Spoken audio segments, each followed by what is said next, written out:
Maupay na adlaw mga sangkay! For today's vlog, isi-share ko lang sa inyo mga kaganapan ngayong araw. Kakagising nga lang namin mga sangkay, ayan, sipagsipagan tayo dahil naka-vlog.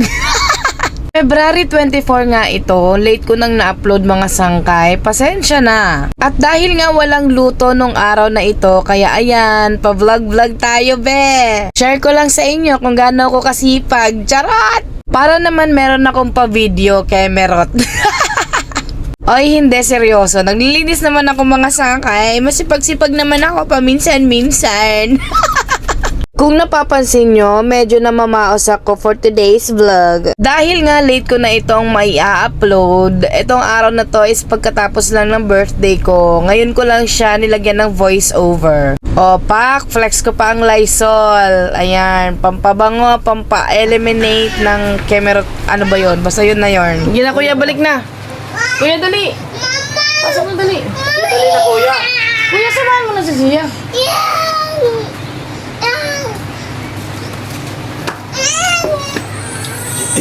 Ayan na, yay! O, play na, play. At yung anak ko may sanib na naman kay aga-aga. At syempre kapag walang trabaho si Mister, walang paluto, pinagsisilbihan tayo mga shish. At syempre walang paluto, usap-usap muna kami ng asawa ko at nagbe-brainstorming na naman kami. Wow! Brainstorming! Ang peg! O, diba? Sumasama na yung asawa ko sa mga video-video kasi alam niya kumikita ako dito. At nagustuhan na naman ni Inday ang luto ni Mamang almusal para sa kanya.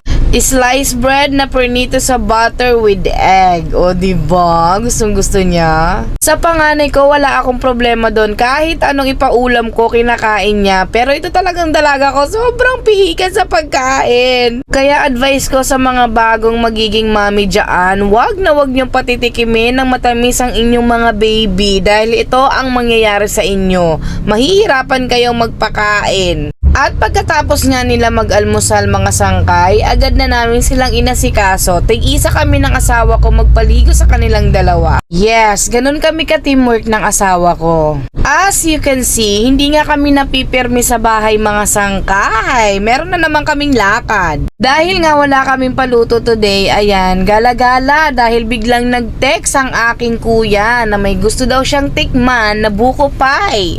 Ganun nga siguro kapag nasa business industry ka at saka meron kang kapareha ng iyong paninda, itatry mo talaga kung ano yung lasa at pagkakaiba ng inyong paninda. Siguro para na rin magkaroon ka ng idea kung kailangan mo pa bang i-upgrade ang iyong paninda or sakto lang. Depende kung anong iniisip ng kuya ko kasi yun ang iniisip ko.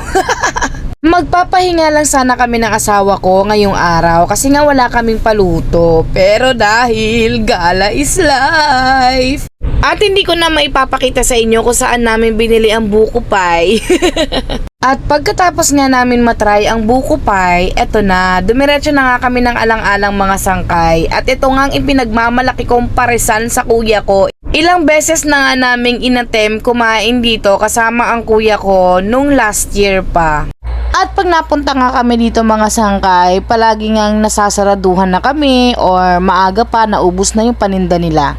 At for this vlog nga mga sangkay, tuloy na talaga at makakain na at matitikman ng kuya ko ang ipinagmamalaki kong parisan ng alang-alang. Nagulat nga ako mga sangkay kasi first time kong kumain dito ng maaga.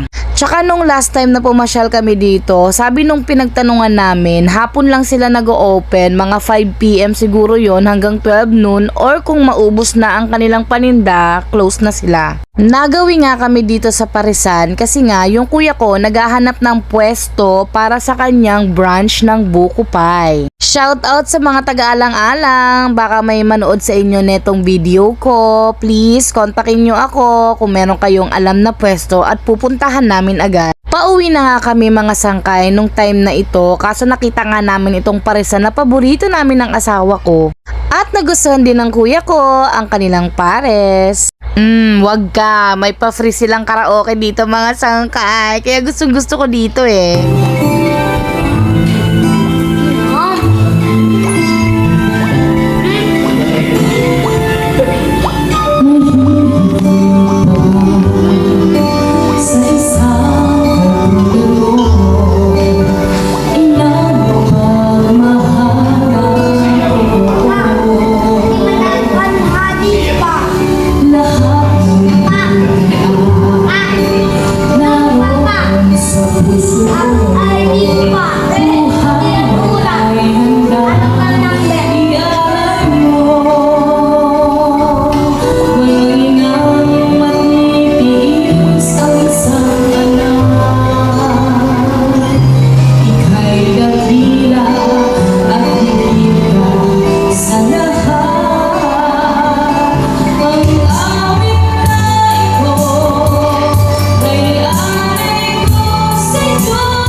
iba ng customer mga sangkay, nakaramdam na ako ng iyat, hindi na ako kumanta. Shy type tayo minsan. At ginawa pa ng playground ng mga anak ko. Siya, tara na mga anak, magsiuwian na tayo. Inabutan pa nga kami ng malakas na ulan, Diyos ko, wala kaming dalang payong. O diba, ngayon lang naligo pagkatapos maglakwatsa.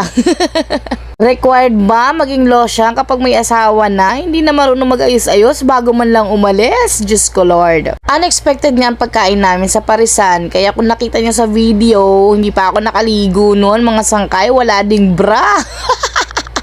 At ito na nga yung good news mga sangkay, pero merong halong bad news. Nakalabas na nga ng ospital yung mama ko, kaso sinabihan siya ng doktor na kailangan niya ng mag-dialysis. Nag-U-turn nga kami mga sangkay dahil tumawag nga si Papa na pupunta sila sa bahay at isasauli ang kumot na kanilang hiniram. Yung okay na sana, no, happy na sana na nakalabas si Mama ng hospital, kaso alam mo yon sa mga nakakaalam kung ano yung dialysis. At na-miss nga ni Papa ang kanyang mga apo.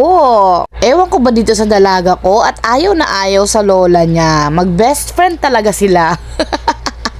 Hanggang tingin lang talaga si Mama sa aking dalaging ding dahil ang aking dalaging ding umiiyak kapag nakikita si Mama. Ewan ko ba dyan?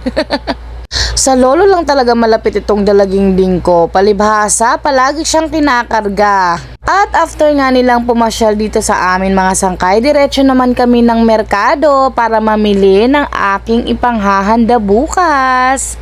I mean, kinabukasan nitong video na to. O hanggang dito na lang. Maraming salamat mga sangkay sa panonood. Please support our small business. Maraming salamat po. Yun lang. Bye!